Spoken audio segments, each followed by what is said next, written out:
Ryan Reynolds here from Mint Mobile. With the price of just about everything going up during inflation, we thought we'd bring our prices down. So to help us, we brought in a reverse auctioneer, which is apparently a thing.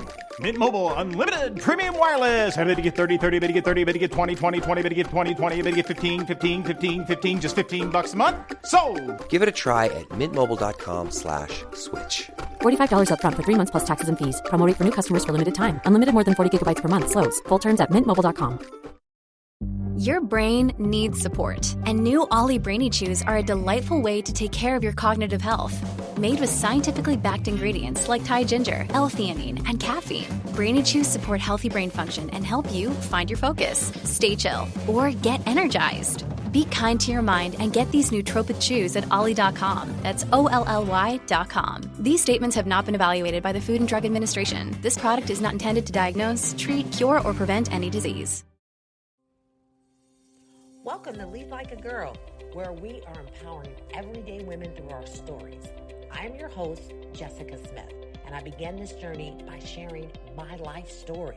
Now, I've joined forces with my longtime friends, Jamie and Coralyn, to keep this party going. We met many years ago as young sales girls in our 20s, driven and quickly rising to the top of our industry.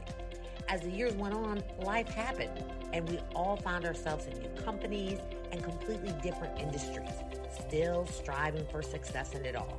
Career, family, faith, fun. Now, it wasn't easy, but we never stopped moving. Get ready for our real conversations, inspiring stories, and our big life lessons as we share it all. The good, the bad, and the funny. Welcome to Lead Like a Girl.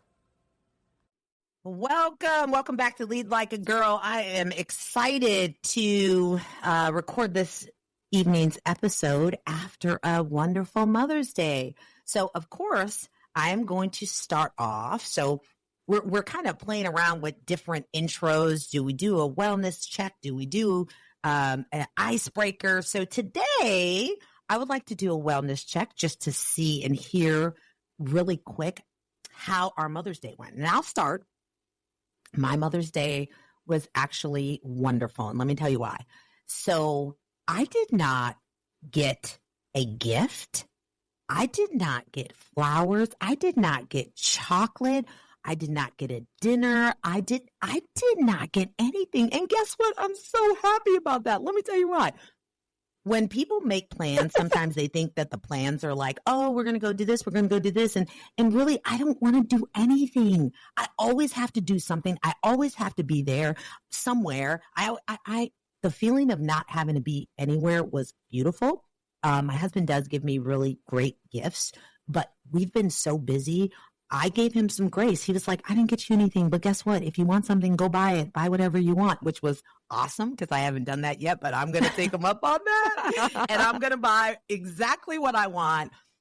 And it doesn't matter how much it costs. And I'm going to say, well, you told me to buy whatever. So it was just an amazing day for me. Listen, I want to, today's topic that I'm going to go into is actually the topic that the pastor at church. So my husband volunteered in the morning. So me and Hayden got up early. We went to church. And then I tortured the kid and made him go thrift store shopping with me, which, as you know, I love. And he was a super Does Hayden like thrift store shopping? No, he hates it. The poor kid forgot it was Mother's Day. And I said to him, guess where we're going next? And he says, what? And I said, what day is it? And he's like, it's Sunday. I said, so what? He goes, oh, it's Sunday. I said, no, it's Mother's Day. He's like, oh, I'm so sorry. Happy Mother's Day. This is after church, okay? Aww. And so I said, so you know what you do on Mother's Day, right? And he goes, what? And I go, whatever your mom wants to do. And he goes, well, what do you want to do? And I said, thrifting, of course. And he goes, no, please don't do this to me. And I said, yeah, I'm doing it. So I went thrifting. He timed it. It was only an hour and a half. And then I went, and as you guys can see, I went and got my hair did, and I got my nails done on Saturday. And then I came home and sat out on the balcony, and I did nothing. It was a beautiful day. So that was my Mother's Day. I'm super thankful. And yeah, so that was my day. What do you guys got? Jamie? Happy belated, I was going to say happy belated Mother's Day, Coralyn. What did you do yesterday? Oh, man. How was your day, Coralyn? So my Mother's Day was all right. It was okay. We ended up hosting some people over on Saturday night. So I'll say this, my husband was up super late. We had a bonfire and we did s'mores. And so Saturday night was a pretty late night. So fast forward to Sunday morning. Also, my husband is on this really huge fitness challenge and kick. And so we live maybe 2-3 miles from church. And so we had decided that we were going to walk to church on Saturday. So Mother's Day Sunday rolls around and my darling husband is still sleeping. And so I intimated this a little bit on our last episode, but so on Mother's Day, I got up and I did the dishes and I did the laundry and I fed our child and I made sure he was ready. By the way, and I did that too. My husband, right? We know we all do it, right? Yeah. And so who didn't do that, right? and I can't even complain about it because there's nothing else to do but that, right? It's there. You do it.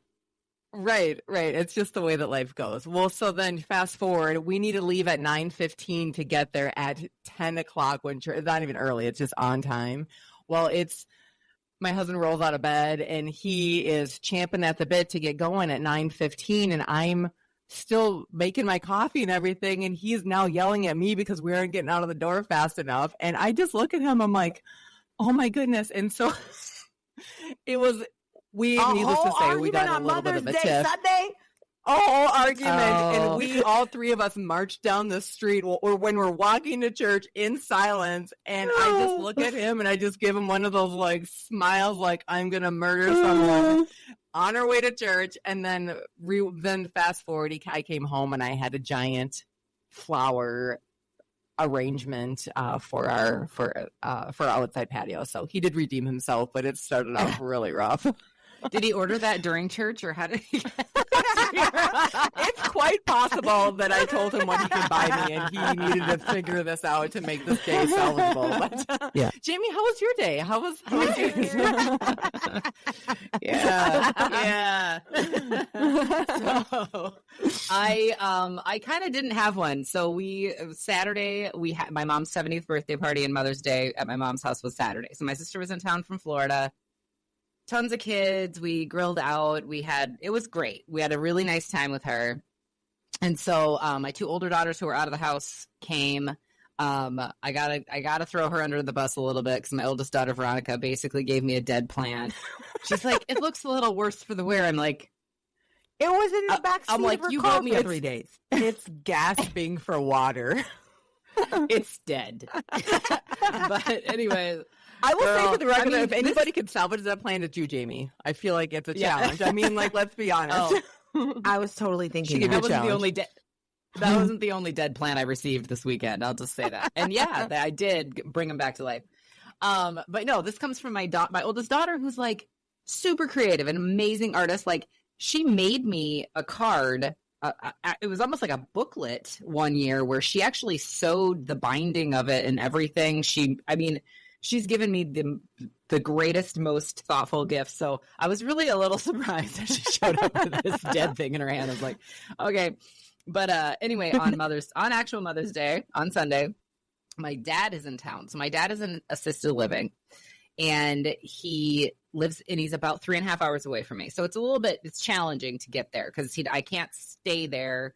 So to visit him, it's 7 hours in the car, and it's just, it's life. But anyway, he's in town, and he's in not the greatest health. And anyway, I had talked to him the day before, and I said, well, why don't you come over in the afternoon tomorrow? We'll have a barbecue, and we'll hang out on the patio. It's supposed to be a nice day.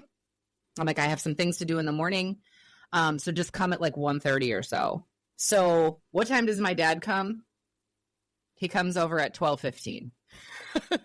So I'm like, he's like, I didn't have anything to do. And I was just like, you're an hour and 15 minutes early. What? So I'm not even dressed yet. I know. I was like, how did you even know I was home? So, but anyway, yeah. So I spent a few hours with my dad actually which was really nice because I haven't seen him for a while. So that was and he brought me the other dead plants. So my aunt he brought me a container of dead things. We're going to give him grace for sure, Jamie, for sure. Right? I know. Dad gets A for effort on that one. He does. Yeah, I got so many dead things on Mother's Day. I did plant them and watered them, and they were standing up straight this morning, all ready to go. So all they needed was a little moisture. But yeah, it was kind of like not really a Mother's Day for me. It was more Mother's Day for my mom, which is totally fine because I feel like I've been spoiled rotten most Mother's Days. So but it was actually gorgeous. I don't know how it is in Atlanta, but we or Mankato, but man, we had just the most sunny, beautiful, warm, like best, so nice, beginning of spring day that you could ever want. So that alone made it a great Mother's Day, actually. So same here. I have a question for you. What's like your best? Tell me your best Mother's Day gift, because I'm gift giving is my love language. Can I ask you guys that question really quick? So I have boys, and they've always just really sucked at gifts. Either there's nothing, or and really, if I'm being, my middle son called and asked me to borrow money on Mother's Day. That was hilarious. To buy yourself a present. No. Oh man, I'm pretty sure I love that, Xavier. It's awesome. I'm pretty sure it was to buy his mother-in-law, his wife's mother, a Mother's Day gift. But I showed him grace and didn't even mention that. But so I don't have the best history outside of my husband always gives amazing gifts. I'm not a flower person, so I get them and I'm nice about it, but it's not really my thing because they just die very soon in my house. So, but there was one year, and I don't remember if it was last year or the year before, and you could see it if you go to my Instagram because I posted it. It was amazing. So Jonathan made this video. So he got all the kids. He got my nephew, the grandkids. I remember that. Yeah. And they made this video. That was so good. Talking about me. And I love the part where he did these little. What's his name? Yeah. What's his name? It was like, because I do this thing where I'm yelling at them and I'm like, what's your name? What's your damn name? And then they're like, Hayden. I'm like, yeah, you, that's on the. And so they mocked me doing that. And the cutest one was like my granddaughter, Layla. She's like, what's that boy's name? And so that was super sweet. Yeah, no, it was. I love that. It was very thoughtful. It made me laugh. And, laughing is one of my love languages. But just the thought, the creativity that they, it was good. So that's the one that stands out. And I don't think they ever could beat that one. We'll see. That's really sweet. I think I kind of got out of the Mother's Day gifting because we had worked at church for so long that Mother's Day was always about a big production and church was busy and we always did a Mother's Day something or other. So I think I kind of a little bit got the never had, like we talked about, never had breakfast in bed, never did any of that thing. But one thing that my husband is a really he's a wordsmith. He knocks it out of the park with cards. So I always get a very, very thoughtful card where he goes over the top. He works on this thing like he was writing a book report, but he always writes really thoughtful things. And so I would say probably my best gifts are cards that are in a box that I save. Jamie, your bond book. Pretty much. I mean, she made me a book. Good. She made me that. I love like the effort. You know what I mean? And I've always said this about gifts. It doesn't matter if it costs 50 cents or $500 or $5,000. If it's the perfect gift, it's the perfect gift. Right. Yep. So it's anything that has that thought put into it. And, even the little, like maybe not delicious breakfast in bed that your like 4-year-old makes you or whatever. Like, I love it. It's just the effort. Runny eggs. Right. Yeah.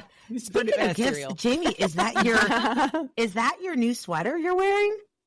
It is. I was waiting for you to notice this. I'm wearing the sweater you gave me. I love it. Oh, man, that's great. There are no holes. I was going to say, do we want to tell the story on Coralyn hoe shaming you? She did. That's way more aggressive than it actually is. No, I meant let me rephrase I was that. whole shamed. Right. Let me rephrase that. This is how rumors get started. I did say hoe shaming, but I meant hoe shaming. And I thought that it was like For the one record, of those. I'll just tell this quick story is that we were in our planning call and Jamie was talking with her hands like she normally does. She was super excited and probably every 5 to 7 seconds her elbow flashes the screen and Jessica's talking, they're talking back and forth, and all of a sudden I interrupt the whole shebang and I just say, are we not going to address the fact that Jamie has 19 holes in her sweater? Like, what is happening? Is everything okay? James like, do we need to get you a new sweater? I had it for like 20 years, like forever. It was knitted in 1969. It was so sweet. It was so gosh. sweet. So long story short, we got a new fast sweater. forward like a week, and I get a brand new one from Jessica in the mail. So. You Yeah, have and friends look- that call you out on your holes. Yes. So this was a whole team effort of get Jamie a new sweater. So glad to see you're making use of that, and I hope that the other one is in the trash. So It's in the it's gone. She gone. Good. She probably repurposed it into soil. Right. I buried it. We had a ceremony. I really love that sweater. Well, I wanted to of jump silence. into this topic because this is actually one of my favorite topics, and it came up. It wasn't planned to be the conversation this evening, but it's here. And so Sunday, I got to get my little notes here. So Sunday in church, the pastor's sermon, and really he was talking about men when it comes to women. And he talked about being a door opener. And he just made reference to just how much, God loves us and God calls us to love others. And sometimes we think of, if I ask someone, so how are you loving people? How do you love others? How are you kind and loving? And we might say something like, well, I pay it forward and pay for the person's coffee in the Starbucks line, things like that. And he said, what if we were really more intentional when it comes to that? And really, and the way that he worded how he thinks about a door opener. And I then kind of thought about this in corporate America and my experience and what I try to do. And he said to create access to opportunities for people by using your power, your access, your resources, your authority to open doors and opportunities for others. And I just thought, wow, this is great because it came full circle this afternoon when I was having a conversation with a woman who heard me speak at an event. And she told me this amazing story of her career journey. But at the end of the story, it was just based on, people opening doors for her. And she talked about how now she's in this massive company and all she does is put her head down and works really hard. And she feels like, she's been doing this role for like 2 years. And she's like, I feel like I'm getting left behind. And I'm like, you are. You have to put yourself in front of the right people. And then you have to be connected with people who are willing to use their power to open doors for you. And then it was like, oh, wait a minute. This sounds like that sermon from Sunday. So I think it was something that God really put on my heart to share. And I know that you ladies have to have stories about how you've experienced this in this big company. I've experienced this from day one, as I told this story about coming into the company because of the twin brother of, my Scottie Pippen was, opening that door for me. And since I've been here, it's been done over and over again. And all it's done is really made me want to do it more. How can I first, I'm trying to rise up this ladder to get more power, but God knows it's not for me. I know the more power I have, the more resources that I have, that's going to allow me to open more doors for others. So I'd love to hear, whoever wants to go first, I'd love to hear about a door that was open for you and what that looked like. Hey, it's Kaylee Cuoco for Priceline. Ready to go to your happy place for a happy price? Well, why didn't you say so? Just download the Priceline app right now and save up to 60% on hotels. So whether it's Cousin Kevin's Kazoo Concert in Kansas City, go Kevin, or Becky's Bachelorette Bash in Bermuda, you never have to miss a trip ever again. So download the Priceline app today. Your savings are waiting. Go to your happy place for a happy price. Go to your happy price, Priceline. Look, Bumble knows you're exhausted by dating. All the must not take yourself too seriously and 6'1" since that matters. And what do I even say other than hey? Well, that's why they're introducing an all-new Bumble with exciting features to make compatibility easier, starting the chat better, and dating safer. They've changed, so you don't have to. Download the new Bumble now. Cor, mine's pretty short. Do you care if I go first, actually? You go right ahead. Okay. Ladies first. Yeah. Thanks. Jessica brought this up earlier today, and I had a certain idea in my head of what I would talk about. And then as she was explaining a few things just tonight, another story popped into my head. And this has to do with me so when I relocated to Iowa, from North Carolina, I interviewed with several companies.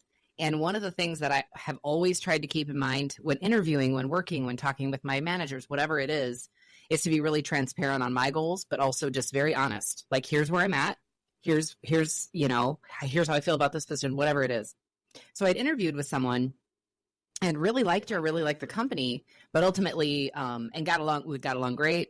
I ultimately decided to take a different position. And someone here in my local community. So fast forward a year, she reached out to me again and said, hey, I just wanted to check back in with you because, I know you declined on this role, but just wondering how you're doing right now with this new position. And at the time I said, I'm really happy with it. It's going well. I thank you for your follow-up. Thanks for just keeping connected with me.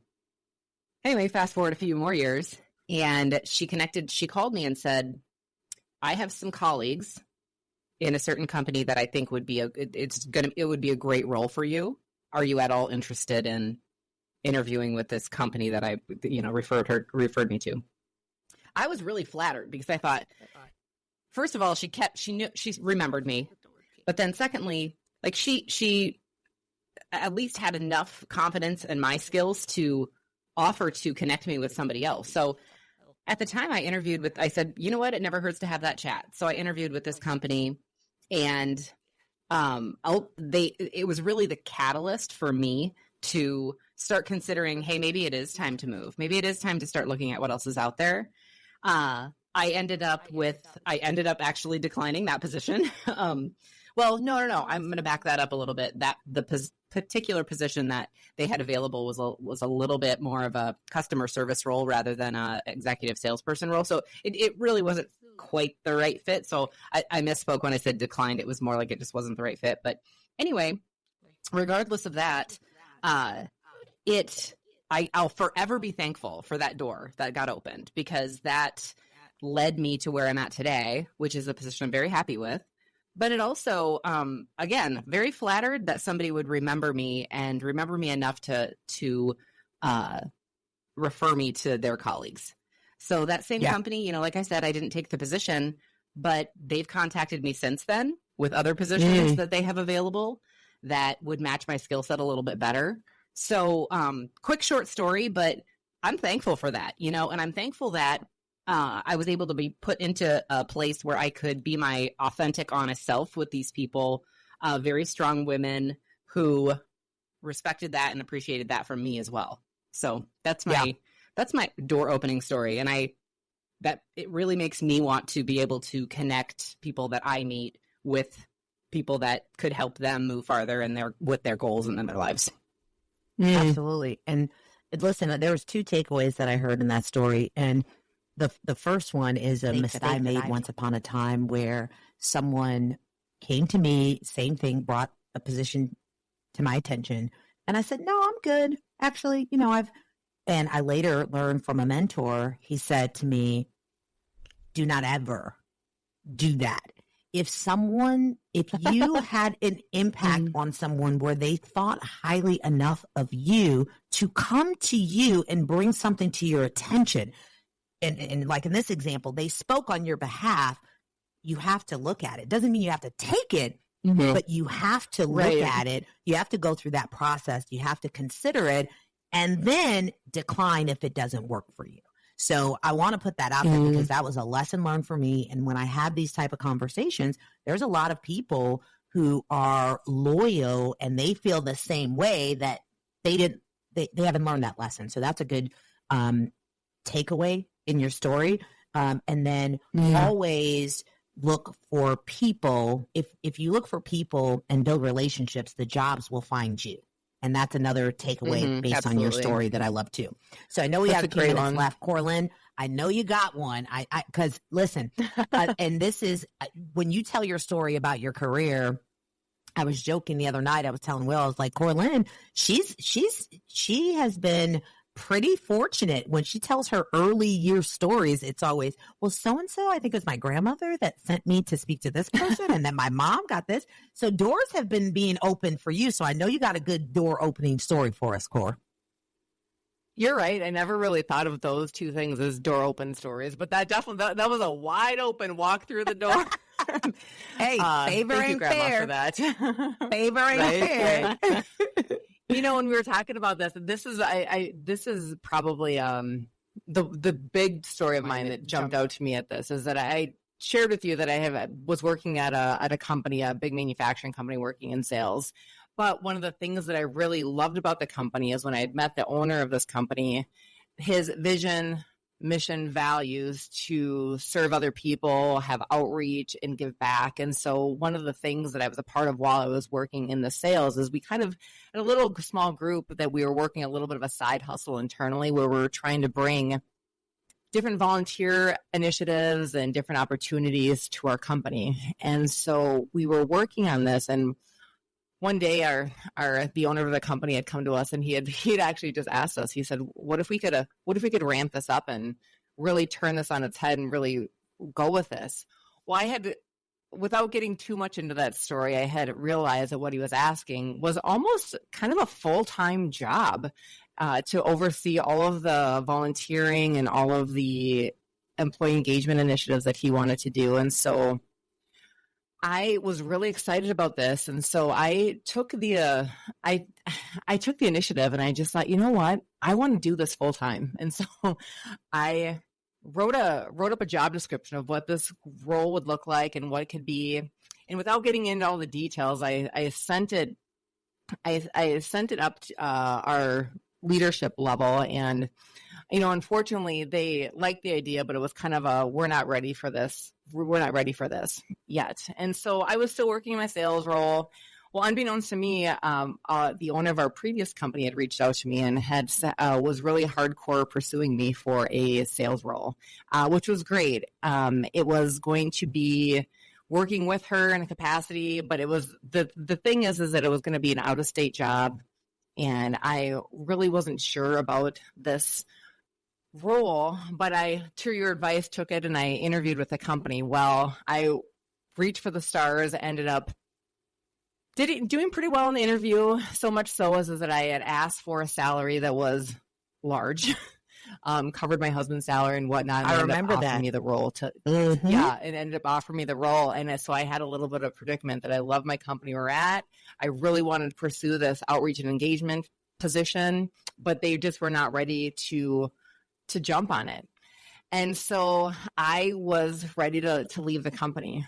So my door open story, all this to be leading up to, is that a coworker of mine, I had shared with them in confidence that all this was happening. I wasn't really pursuing another job. It had just kind of fallen into my lap. Well, he had a little bit of a vision. And so he ended up calling the CEO of the company, who I learned later on, had never really seen my job description or my idea. He was out of the country. He was ironically, he was dedicating a well that he had just built through an organization. So he was in the middle of India doing that. And this guy that I worked with, this coworker of mine, reached out to him, and he just said, you know what? I'm not sure if I'm going to get in trouble for this or not, but I just want you to know that Coralyn has been pursued by another company. She got a really good offer, and she's really considering leaving the company. I don't know if you heard about this, but I think that if you want to take this company and this outreach initiative where you want to go, you should talk to her. Well, fast forward a day or two, I get a phone call from the CEO of the company saying, "What's this I hear about you leaving?" And I just thought, I was just a little bit starstruck, but I also I was just really surprised that he had called. And so I had shared with him, I wrote up this job description, and I understand that the company wasn't ready to move in that direction. And he said, "I'm not exactly sure what job description you're talking about. I've never saw it. Can you send it over to me and I will review it and see?" And so fast forward, he ends up reading the job description, coming back to me, loves all the ideas that I had, offered me this role that I'd put it out for. But I will say, this giant door that was open, that this coworker of mine stuck his neck out for me, not knowing how it was going to play out. And to this day, I have the same role and been able to have experiences and build a program and an initiative that I would never, ever had the opportunity had he not stepped up for me and went out of his way to be an advocate for me and the vision that we were about to create. So that was a giant door that was open for me. Absolutely. Yeah. And listen, if we took 500 women in a room and we talked about similar stories, I'm here to tell you that more times than not, these stories would have a male, and if I'm being real, a white male involved in the story. That's why this is really, really important, that the pastor was really saying this sermon to men. And it's the same thing in your communities, in corporate America. And to your point on a few episodes, we are not men bashers. Jamie did say that one episode, though she was joking. But no, we understand. I have to remind people all the time, listen, I may be a strong woman. I might speak louder than my husband at times, but I am no fool. And I know that God still called him to lead my household and for me to be his helper. That still connects up here. So I just think it's a great conversation, and it's definitely probably something that we can circle back to. Doesn't mean we can't be impactful, right? Doesn't mean we can't be door openers as women. And as we continue our success, I know we all share that burden of saying, hey, where are women that we can help, that we can impact, that we can open doors, that we can use our power, our resources, and our influence to be able to give them opportunities that maybe otherwise they wouldn't have. So on that note, we'll just let it go here, ladies. Thank you so much. And until next time, we are out. Bye, girls.